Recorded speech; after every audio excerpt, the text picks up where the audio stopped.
صحیح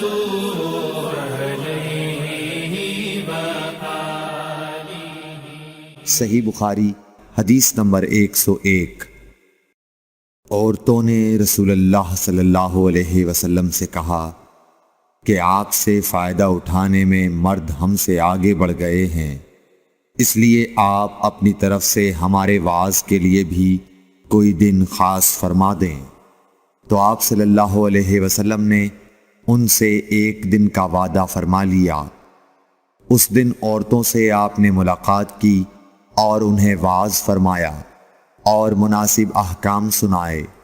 جو کچھ آپ صلی اللہ علیہ وسلم نے ان سے فرمایا تھا اس میں یہ بات بھی تھی کہ جو کوئی عورت تم میں سے اپنے 3 لڑکے آگے بھیج دے گی تو وہ اس کے لیے دوزخ سے پناہ بن جائیں گے۔